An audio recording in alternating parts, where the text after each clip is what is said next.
Oral song lian sumnga panga tukin zing da rukle minute jevel kana borara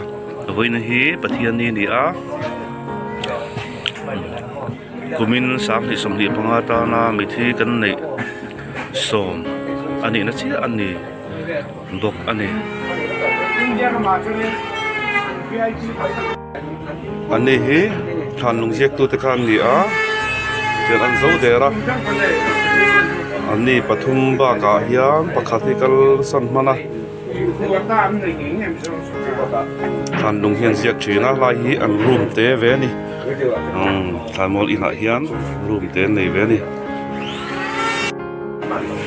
kuang siam lam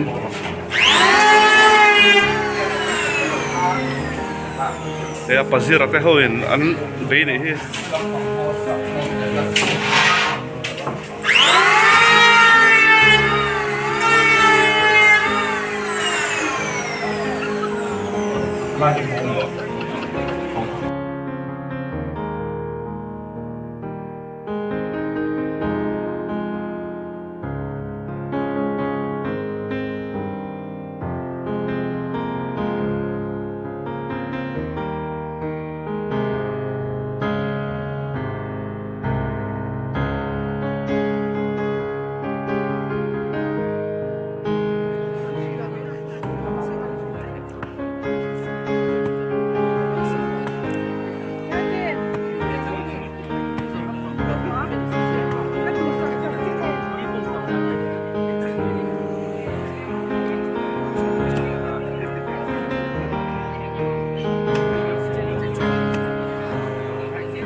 Ram ngay lai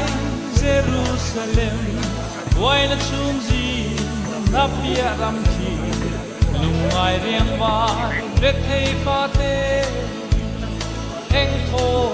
na ram ki Chun lệ gian rê Nga om ngay lâu Râu quý na en về Ram ani Mang ngay lal nung Ne mang kata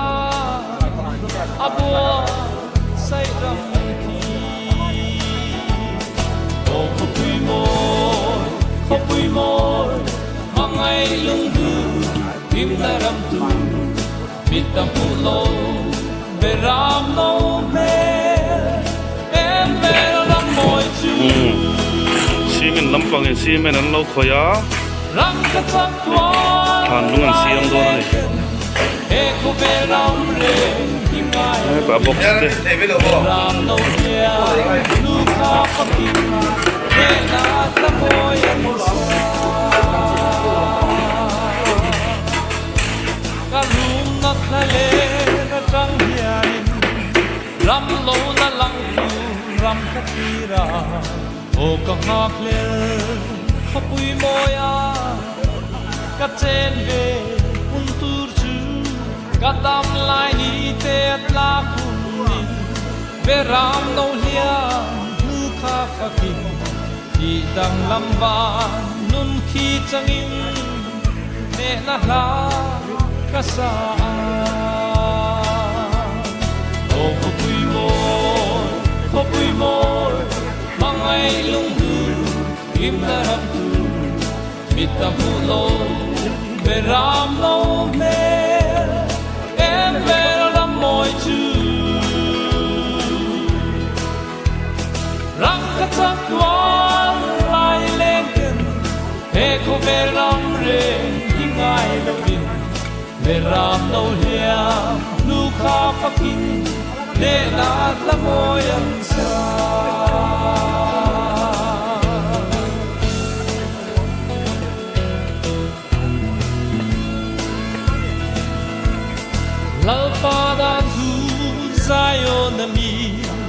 Jerusalem apuan chuaka Krista thina le thole na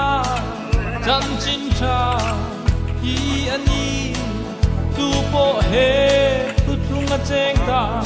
lau tu reng reng kan nei lo ve tu ta sak lo khopui moi khi an ta na tia ma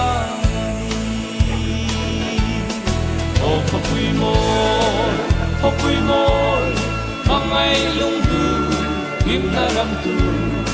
Mita pulo beram no me em beram moi chu ram ka chak tuan lai leng ten e ko beram re hingai lo bin beram no lia nu kha fakin de na ta moyan sa o khopui moi mangai lung tu kim na ram tu mita pulo beram no me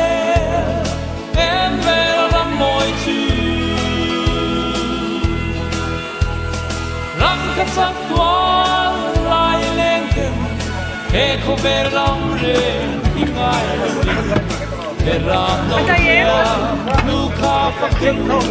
de na ta moyan sa